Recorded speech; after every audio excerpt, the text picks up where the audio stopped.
Praise the Lord. Hallelujah. ప్రభు అయిన యేసుక్రీస్తు నామమున పేరిట మీ అందరికీ శుభోదయం.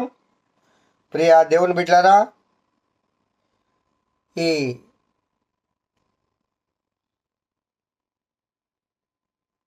ఆగస్టు నెల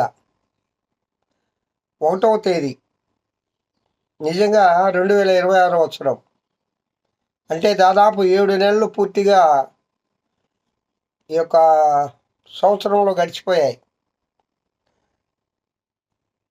దినాలు, సంవత్సరాలు, కాలాలు గడిచిపోతూ ఉన్నాయి మన జీవితాల్లో. అయితే మనం ఏ విధంగా ఉన్నాం? మనము ఎవరిపైన ఆనుకొని జీవిస్తున్నాం?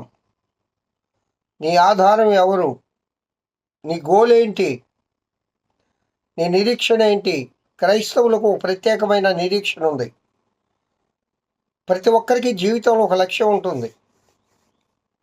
అవి లోక సంబంధమైనవి, పర సంబంధమైనవి. అయితే దేవుని బిడ్డలకు లోక సంబంధమైన లక్ష్యాలు ఉన్నా లేకపోయినా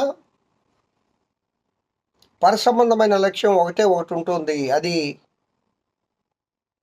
పరమున చేరడం, ప్రభుతో నివసించడం, ఆయనతో ఉండాలనే ఆశ, ఆ ప్రభువును చూడాలనే కోరిక, మన సొంత ఇంటికి వెళ్ళాలనే ఒక ఆకాంక్ష.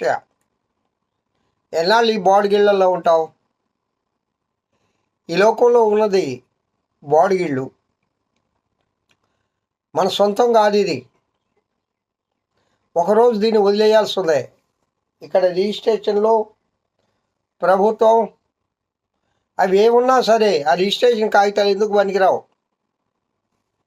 మనం వెళ్ళిపోయినప్పుడు మన పేరు ముందన్న రిజిస్ట్రేషన్ ఇంకొకటి పేరు మీదకి మారిపోద్ది. కానీ పరలోక రాజ్యంలో రిజిస్టర్ అయ్యావనుకో, అది స్థిరంగా ఉంటుంది. అది నిత్యము ఉంటుంది. అది నిత్య జీవము. ఆ ప్రభు యొక్క నిత్య రాజ్యంలో ప్రవేశించడమే మన యొక్క నిరీక్షణ, మన ఆశ, మన కోరిక, మన లక్ష్యము. ఈ బ్రతుకు లక్ష్యమేంటయ్యా? పుట్టడం గిట్టడం తథ్యమే, అది వేరే విషయం. కానీ ఒక లక్ష్యం అంటూ ఉంది కదా. ఆ లక్ష్యం నెరవేరిందా? ప్రతి ఒక్కరి జీవితంలో ఒక లక్ష్యం ఉంటుంది. ఆ లక్ష్యం నెరవేరాలి. ఆ లక్ష్యం నెరవేరాలి అంటే ప్రభువు చెప్పిన మార్గంలో నడవాలి. నేనే మార్గము, సత్యము, జీవం అన్నారు. ఆయన మార్గంలో నడవాలి. నిత్యము ఆయన బిడలంగా జీవించాలి. నిత్య రాజ్యంలో ఉండాలి. ప్రియులారా, యేసు ప్రభువు యొక్క కృప మహాశయమును బట్టి మనం ఈ లోకంలో కొంతమేరకు జీవిస్తూ ఉన్నాం. ఒక దినము ఎండ్ అయిపోద్ది జీవితం. అయితే ఆ ఎండ్ అయిన తర్వాత నువ్వు చేరే స్థలమే ఆ లక్ష్యం, ఆ నిరీక్షణ. పరలోక రాజ్యంలో యేసుతో నేను ఉండాలనే ఆశ కలిగి, ఆ నిరీక్షణ కలిగి, మనము ఆ లక్ష్యానికి తగ్గట్టుగా, ఇప్పుడు లక్ష్యం నెరవేరాలి అంటే ఎఫర్ట్స్ మంచిగా ఉండాలి కదా. మంచి ఎఫర్ట్స్ పెడితే సక్సెస్ అవుతావు. కాబట్టి ఆ లక్ష్యానికి తగ్గట్టుగా మనం ఎఫర్ట్స్ పెట్టాలి. వాటిలో సక్సెస్ కావాలి అంటే ప్రార్థన, బైబిల్ పఠనం, సహవాసం. ప్రార్థన, బైబిల్ పఠనం, సహవాసం. ఈ మూడు తండ్రి, కుమార, పరిశుద్ధాత్మని వలె. ప్రార్థన, బైబిల్ పఠనం, సహవాసం. ఈ మూడు క్రైస్తవ జీవితంలో ఉండాలి.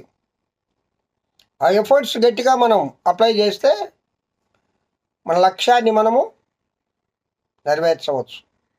కావున ప్రియ దేవుని బిడ్డలారా, యేసుపై ఆధారపడు, ప్రభువుపై ఆధారపడు. ప్రభువునే లక్ష్యంగా ఎంచుకొని జీవించు. సావైతే లాభం, బ్రతుకుట క్రీస్తే అని అపోస్తలుడైన పౌలు గారు చెప్పిన ఆ కొటేషన్, ఆ బైబిల్ కొటేషన్ ఎప్పుడు మైండ్లో ఉండాలా. బ్రతికేనా క్రీస్తు కోసం బ్రతుకుతాను, చచ్చిపోయానా, అది లాభం నాకు, ఎందుకంటే నా ప్రభుత్వం నేను ఉంటా. కావున బ్రతుకైనా చావైనా నీ కోసమే, ఇదిగో నా జీవితం దేవానికంకితం, బ్రతుకైనా సావైనా నీ కోసమే. నిజమే, బ్రతుకైనా సావైనా ప్రభు కోసం బ్రతుకుతూ ఆయనలో నిత్యము జీవించదుముగాక. అలాంటి కృప నా ప్రియుడైన యేసయ్య మనందరికీ దయచేయనుగాక. ఆమేన్. మహోన్నతుడ స్తోత్రం.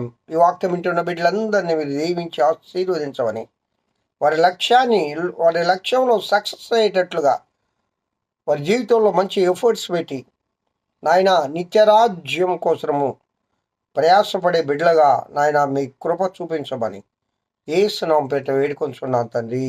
ఆమేన్. Praise the Lord. Have a good day. ఈ దినమంతా ఆ దేవదేవుని కృప క్షేమములే మీ వెంట వచ్చునుగాక.